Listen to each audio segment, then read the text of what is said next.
Hello student, मैं आपकी teacher Kulvir Kaur. Today we discuss English most important topic that is para jumbles.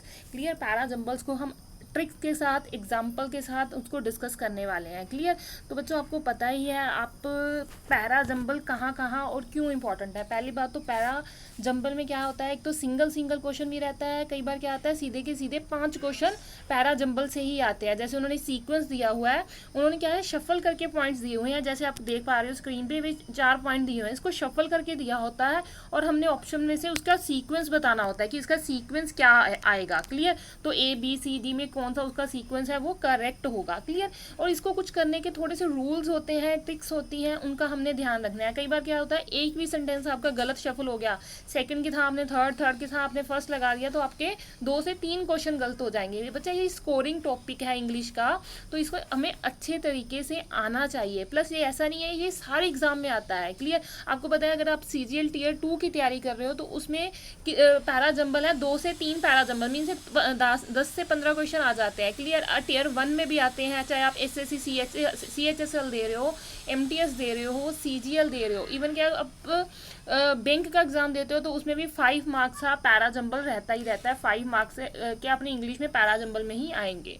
Clear, उसके बाद आप स्टेट के एग्जाम जो अपकमिंग है तो उसमें भी पैरा जंबल एक इम्पॉर्टेंट टॉपिक रहेगा आपका इंग्लिश के लिए। ठीक है, तो डिस्कस करना स्टार्ट करते हैं। फर्स्टली पहले आपको इनका मीनिंग पता होना चाहिए। फर्स्टली इन्होंने 4 लाइन्स दी है, पहले इनका मीनिंग समझ लेते हैं। कहते हैं Satyam has been valued at the around of 500 crore. तो इसमें क्या है, सत्यम की कीमत मीन सत्यम कंपनी की कीमत बताई गई है कि उसकी वैल्यू कितनी है। BBM is a leading consultancy firm. BBM के बारे में बताया गया है, ये एक कंसल्टेंसी फर्म है। This valuation has been done by BBM। ये जो वैल्यूएशन है BBM के द्वारा की गई है। They have lead on the access value approach. Clear, तो जो वो करते हैं वैल्यूएशन करते हैं तो उन पर भरोसा किया जा सकता है। क्लियर, तो अब हमने बताना है कि इसकी फर्स्ट लाइन कौन सी होगी, सेकंड लाइन कौन सी होगी। बच्चा तो हमने पहले पार्ट ऑफ स्पीच भी की है, आपने नाउन पर नाउन भी किया है, आपने लिंकिंग वर्ड भी किया है। तो इसमें लिंकिंग वर्ड बहुत मैटर करता है कि आपने पहली लाइन जो उठाई है उसी टॉपिक के साथ सेकंड लाइन जो जिसके बारे में बात किया है तो उसके साथ के देखो कि चारों में से कौन सी लाइन हो सकती है। क्लियर, तो ऐसे ही आपने इसको करना है। तो आपको सबसे पहले इसमें समझना होगा कि नाउन से ही चीज़ शुरू होगी, प्रोनाउन से नहीं शुरू होगी। क्लियर, ठीक है, किसी नेम से कोई चीज़ शुरू हो सकती है तो उसके बाद उससे के साथ है जो प्रोनाउन जुड़ता जाता है। क्लियर, तो हम डिस्कस करते हैं इसकी एक्सप्लेनेशन के साथ। Here A should be the first sentence। क्यों? As it inform about the event of valuation of Satyam. Clear, जो A है वो फर्स्ट होगा क्योंकि इसमें क्या है स्टार्टअप किया गया है एज अ नाउन, सत्यम की वैल्यू बताई गई है। क्लियर, तो क्योंकि बाकियों में तो कोई फर्स्ट फॉर्म बनता ही नहीं। BBM the leading consultancy, this valuation has been done by BBM। Clear, तो अब फर्स्ट के बाद आपको सेकेंड समझ आ रहा होगा। The second sentence should be C as it logically connect to the valuation in the first and. तो अब जो सेकेंड सेंटेंस है उसका फर्स्ट के साथ कुछ लिंक होना चाहिए। क्लियर, लिंकिंग वर्ड ढूंढने हैं हमने। क्लियर जी, तो सी सेंटेंस में क्या कहा, पहले बोला सत्यम हैज़ बीन वैल्यूड। क्लियर, सत्यम की वैल्यू की गई। क्लियर, तो अब ये वैल्यूएशन किसने की, this valuation has been done by BBM। Clear, अब BBM हो गया तो अब नेक्स्ट आपको पता ही चल जाएगा, अगर BBM का नाम लिया है तो नेक्स्ट भी सेंटेंस उसके बारे में मेंशन होगा। ठीक है, तो B के बाद BBM क्या है उसके बारे में बताया जाएगा। मीन्स क्या आएगा, C के बाद B आएगा। क्लियर, AC अब क्या आएगा B। BBM is a leading consultancy firm. Clear, तो नेक्स्ट तो D रहेगा, they have lead on the access value approach. Clear, तो अब आपको समझ आया होगा कि हमने इसको कैसे लिंकअप करना है। पहले नाउन वाले उठाने हैं, फिर लिंकिंग वर्ड का ध्यान रखना है और नेक्स्ट प्रोनाउन और लिंकिंग वर्ड दोनों का ध्यान रखना है। क्लियर, दोबारा रिपीट कर रही हूँ। पहले जैसे सत्यम देखो सारा कुछ वैल्यूएशन में बारे की बात हो रहा है और वैल्यूएशन किसकी की है, सत्यम कंपनी की। तो पहले सत्यम कंपनी की वैल्यूएशन की बात की, तो वैल्यूएशन किसने की, BBM ने की। और BBM क्या है, BBM जो है एक लीडिंग कंसल्टेंसी फर्म है।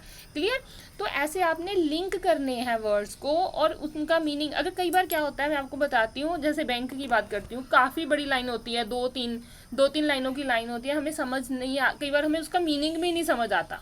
क्लियर, कई बार नहीं मीनिंग समझ आता, जब कई बार हमारे पास टाइम कम होता है तो आपने फर्स्टली जो फर्स्ट वर्ड दिए होते हैं ना उन पर कंसर्न करना है कि जो स्टार्टअप किया गया है उसका लिंक किसके साथ बन रहा है। क्लियर। तो इससे आपका जो पैरा जंबल है करने में बहुत बहुत ईजी रहोगे। क्लियर।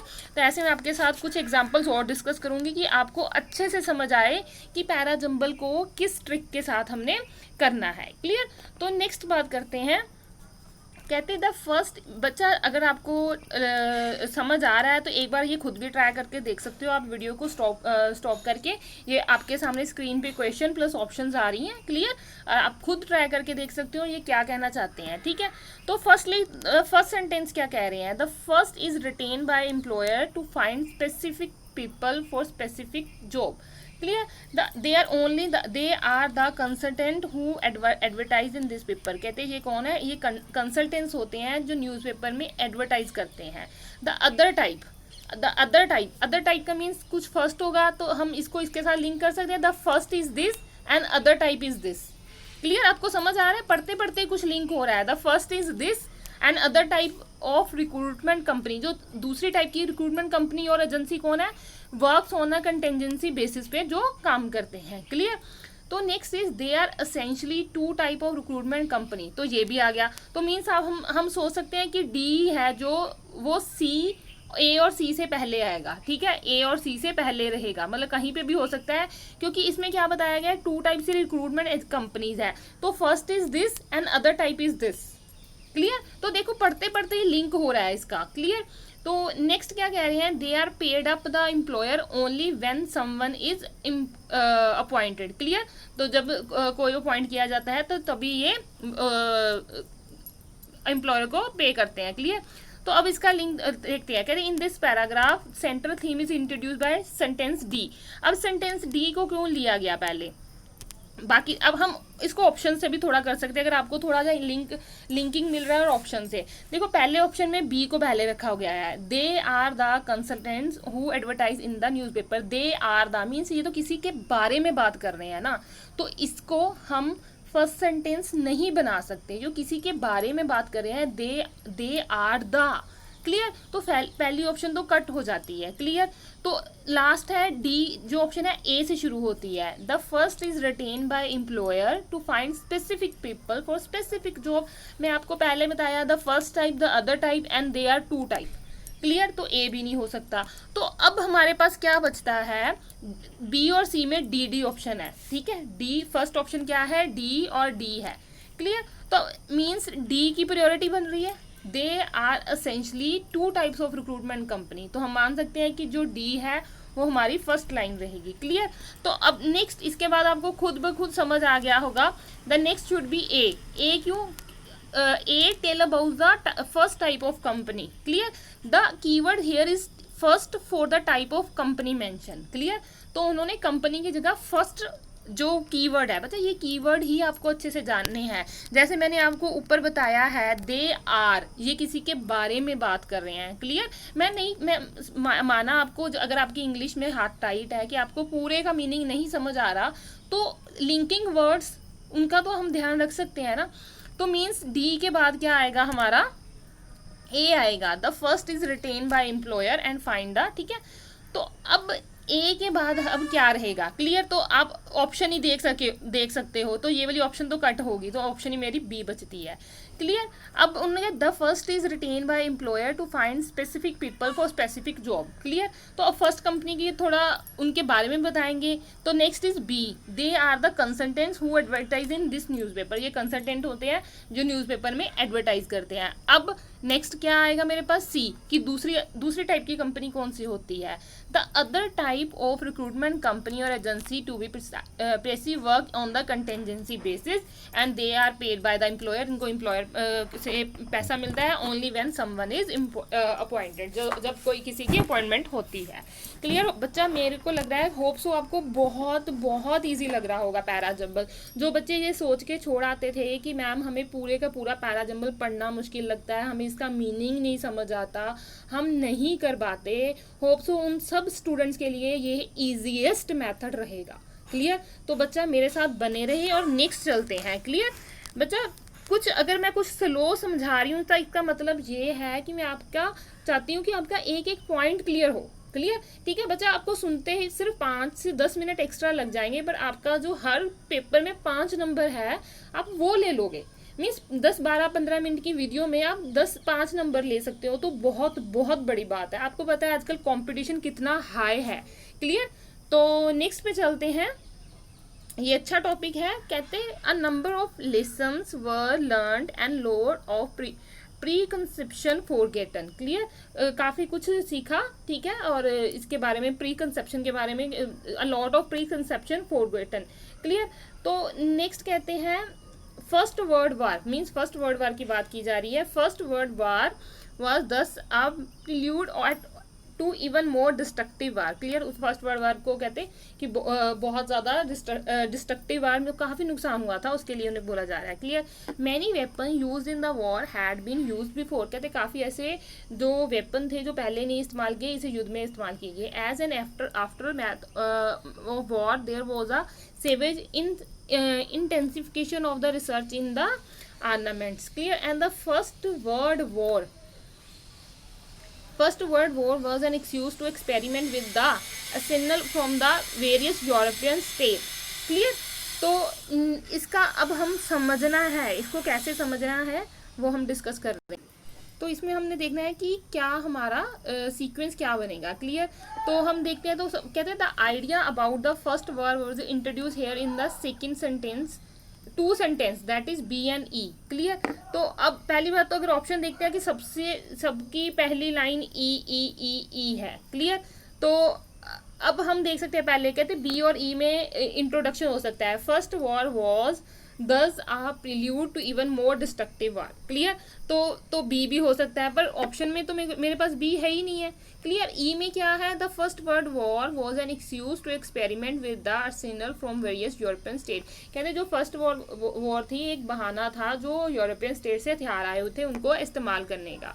क्लियर, तो इन्होंने भी यही बताया है, but we can see that thus B uses thus which state that is cannot be opening sentence, it may be ending sentence of this paragraph. Clear, the first sentence should be E should be followed by C और E mention experiment with weapon, C state that many new weapons were used. Clear, तो उसके बाद कहते क्या हो सकता है कि हमारे पास सी वर्ड्स आ जाता है। अब इसमें तो हो गया, फर्स्ट हो गया ई। क्लियर, तो उसके बाद क्या आएगा हमारा word C, many weapon use in war had never been use before. जो हथियार इस युद्ध में यूज किए वो पहले नहीं की गए। ठीक है, तो इसमें यही बता रहा है फर्स्ट में क्या था, ये तो एक बहाना था जो यूरोपियन स्टेट से आए हुए हथियारों का एक्सपेरिमेंट करने का। ठीक है ना, तो इसके साथ ये लिंक हो गया कि जो वेपन इसमें यूज किए गए, ठीक है, वो पहले कभी भी यूज नहीं किए गए थे।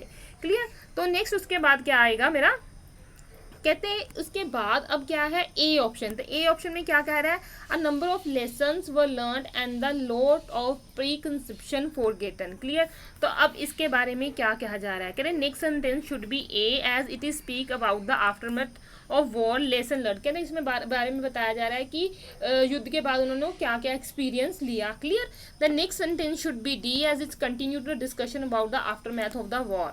क्लियर, तो पहले अब इसके बाद ई के बारे में वर्ड बारे के जो हथियारों के बारे में बताया गया। ठीक है, तो अब इसके बारे में बताया गया कि हमें क्या सीखने को मिला। क्लियर, तो इसके बाद ये लिंकिंग वर्ड है, as an aftermath of war there was a savage in intensification of the research in armament. मतलब कि काफ़ी युद्ध के बाद क्या है, इन पर रिसर्च की गई। ठीक है, हथियारों पे। तो लास्ट क्या बचता है, first war was the prelude और इवन मोर डिस्ट्रक्टिव वार, कि ये बहुत ज़्यादा डिस्ट्रक्टिव वार रही थी। क्लियर, तो ये सारा कुछ हो गया फर्स्ट वर्ल्ड वार। बच्चा ये थोड़ा सा ना, जैसे हमें पैरा जंबल तब थोड़ा मुश्किल लगता है जैसे कुछ political issue, something economic issue आ जाते हैं। क्लियर, अगर सिंपल रहता है तो आप इजीली समझ पाते हैं। ठीक है, तो पर इसके लिए आपको रीडिंग, क्लियर, रीडिंग ज़रूरी है बच्चा। कोई ना कोई न्यूज़पेपर पक्का रीड किया करो। क्लियर, अपनी इंग्लिश अच्छी करनी है तो न्यूज़पेपर रीड करो। अगर आप न्यूज़पेपर रीड करते हो ना आपकी इंग्लिश अच्छी हो जाती है। कि ऐसा नहीं है, अब कोई भी एग्ज़ाम दो, कोई स्टेट का, कोई पंजाब का, कोई आप बैंकिंग का, ठीक है, तो आपकी सब में ही इंग्लिश में अच्छे मार्क्स रहेंगे। क्लियर, तो नेक्स्ट चलते हैं। नेक्स्ट सिंपल है, कहते हैं living is not important living with excellent health throughout is more meaningful. कहते हैं खाली जीना इंपॉर्टेंट नहीं है, पर अपनी एक्सीलेंट हेल्थ के साथ जीना ज़्यादा मीनिंगफुल रहेगा। It is non invasive that without side effect. Clear, इसका कोई साइड इफेक्ट नहीं रहता, ठीक है। Next is but the quality of life of such person may not be as good as one would like to be. बहुत easy है, आपको hope so समझ आ रहा होगा। क्लियर, कहते एक्सरसाइज मीन्स आपको पता चल रहा है कि लाइफ प्लस एक्सरसाइज योगा, इसके बारे में बात हो रही है, हेल्थ के बारे में बात हो रही है। Exercise yoga exercise is the only tool that can maintain health इन कहते कि जो है एक्सरसाइज और योगा एक्सरसाइज है द ओनली टूल जो हमारी हेल्थ को मेंटेन कर सकता है। Clear, how the practice of the asanas pranayama need what modern thought call motivation. Clear, many people do not exercise and yet live to the ripe old age. Clear, तो कहते काफ़ी जो लोग हैं एक्सरसाइज नहीं करते हैं, ठीक है। तो आपको पता ही है एक्सरसाइज वैसी pranayama exercise is good for health, ठीक है। तो उसके बारे में बात की गई है। अब हम देखते हैं कि इसमें क्या सब फर्स्ट पहले ऑप्शन की तरफ जाते हैं। तो पहले पहले हाउ एवर, अगर मैं ये उठाऊँ हाउ एवर से तो नहीं शुरू होगा। क्लियर, तो फर्स्ट ऑप्शन कट गई है मेरी। तो सी इज बट भी मीन्स किसी के साथ कोरिलेट कर रहा है, तो मेरी ये ऑप्शन भी कट गई है। अरे मेरे को कई बार आपको पूरा पढ़ने की जरूरत भी नहीं होती, ऐसे भी क्वेश्चन सॉल्व हो जाता है। बच्चा बैंकिंग में जो पैरा जंबल आता है वो थोड़ा टिपिकल होता है, क्योंकि बैंकिंग का जो लेवल रहता है वो थोड़ा मुश्किल रहता है। पर आप जो अगर एसएससी रेलवे और प्लस स्टेट के एग्जाम की बात करते हो तो उसमें लेवल इतना टफ नहीं आता, आप इजी कर सकते हो। आप पूरे मतलब बैंकिंग को एसएससी और अपने स्टेट एग्जाम के साथ मत जोड़िए। क्लियर, तो नेक्स्ट चलते हैं सी के पास। A is living is not important, living with excellent health throughout is more meaningful. ये लग रहा है कि हाँ भी शुरुआत हो रही है कि जो लिविंग के बारे में और हेल्थ के बारे में बताया जा रहा है, इससे शुरुआत हो सकती है। लास्ट का क्या है, F, many people do not exercise yet live to a ripe old age. ठीक है, तो ये भी हमारी स्टार्टअप नहीं हो सकता। आपको पता चल गया होगा कि स्टार्टअप मेरा ए ही रहेगा और मेरी ऑप्शन दैट इज सी रहेगी। क्लियर, तो अब लिविंग इज नॉट, अब इसको जोड़ के एक बार पढ़ लेते हैं। क्लियर हो जाएगा। Living is not important, living with excellent health throughout is more meaningful. इसके बाद क्या है, many people do not exercise yet live to ripe old age. ठीक है, तो ए के बाद एफ के साथ हो रहा है, पर उन्होंने पहले बताया है कि ज़रूरी है। क्लियर, फिर उसके बाद उन्होंने बताया कि काफ़ी लोग हैं जो एक्सरसाइज नहीं करते, है ना। तो उसके बाद क्या आएगा, बट इसके साथ लिंकिंग कर रहा है, but the quality of life of such person may not B. जो पर इनकी जो क्वालिटी ऑफ, जो लोग एक्सरसाइज नहीं करते, जो उनकी क्वालिटी ऑफ लाइफ अच्छी नहीं रहती ऐसा जो बाकी करते हैं। क्लियर, प्लस इसके साथ अब क्या है, अब बता रहे हैं कि क्या एक्सरसाइज क्या है। Exercise yoga exercise, yogic exercise the only to maintain the health. Clear, तो अब इसके बाद क्या, डी के बाद अब क्या कंसर्न कर रहा है, बी कहते it is the non invasive and without side effect. Obvious आपको पता है कि योगा आसन एक्सरसाइज का कोई भी साइड इफेक्ट नहीं रहता। और लास्ट में हमारे पास क्या रह जाता है, E, however practice of asan and pranayama need what modern to calls motivation. बच्चा ये आपके अगर स्टेट और एसएससी में जाते हो तो ऐसे ही पैराग्राफ रहते हैं जो बहुत बहुत इजी और बहुत इजीली कर सकते हो। इसमें 5 क्वेश्चन आ जाते हैं, फर्स्ट लाइन बताइए, सेकंड लाइन बताइए, थर्ड लाइन बताइए। ठीक है, आपको ऑप्शन दे रखे होते हैं, तो इसमें से 5 क्वेश्चन आते हैं। ये मत समझिए कि इतना पढ़ने के बाद आपको एक क्वेश्चन आएगा। अगर एक क्वेश्चन वाला होगा तो उसके में बहुत जैसे टियर 2 में आते हैं तो उसमें क्या रहता है, जैसे हमने फर्स्ट किया था काफ़ी छोटा था, बहुत इजीली समझने वाला था। क्लियर, तो ऐसा है तो वो 1 नंबर में आ जाता है। पर अगर हम नेक्स्ट की बात करते हैं तो ऐसे क्वेश्चन है जो 5 लाइनें 6 लाइनें के होते हैं, तो ये क्या है 3 या 5 नंबर के क्वेश्चन में आता है। होप सो आपको ये टॉपिक समझ आया होगा। क्लियर, तो बच्चा ये टॉपिक ईजी है। क्लियर, अगर आपको इसके नोट्स चाहिए तो मैं जो हमारे ऐप पे इसको अपलोड कर दूंगी। क्लियर, तो आप वहाँ से ले सकते हैं, इसकी आप खुद से एक बार प्रैक्टिस कर सकते हैं। ठीक है, और इसके अलावा भी आप इसकी अच्छे से प्रैक्टिस करें। ठीक है बच्चा, ऐसा नहीं है कि एक टॉपिक को एक बार सीख लिया और उसके बाद आप उसको नहीं देखते। ठीक है, जो टॉपिक सीखा है तो उसकी प्रैक्टिस भी ज़रूरी है। क्लियर, आप जो भी पेपर दे रहे हो, स्टेट का एग्ज़ाम दे रहे हो, आप रेलवे का एग्ज़ाम दे रहे हो, आप बैंकिंग का एग्ज़ाम दे रहे हो, जो टॉपिक आप मेरे से समझते हो और प्रीवियस ईयर की बुक उठाएं, आपके पास कोई भी बुक है उठाएं और उसमें से प्रैक्टिस करें कि हमने आज मैम से समझा है कि हमें समझ आया क्लियर। तो आपको प्रैक्टिस करने से पता चलेगा, ठीक है। जब तक मैंने बोल दिया फिर तो वो इजी रहता है, हाँ समझ आ रहा है समझ आ रहा है समझ आ रहा है, क्लियर। जब तक आप प्रैक्टिस नहीं करोगे आप खुद को वैल्यूएट नहीं कर पाओगे, क्लियर। तो जो बच्चे मेरे चैनल पे फर्स्ट टाइम आए हैं तो सब्सक्राइब ज़रूर कीजिए, और वीडियो अच्छी लगी लाइक और शेयर ज़रूर कीजिए, क्लियर, अपने फ्रेंड के साथ। तो जल्दी नेक्स्ट टॉपिक में नेक्स्ट वीडियो पे मिलते हैं। आज के लिए इतना ही, थैंक यू।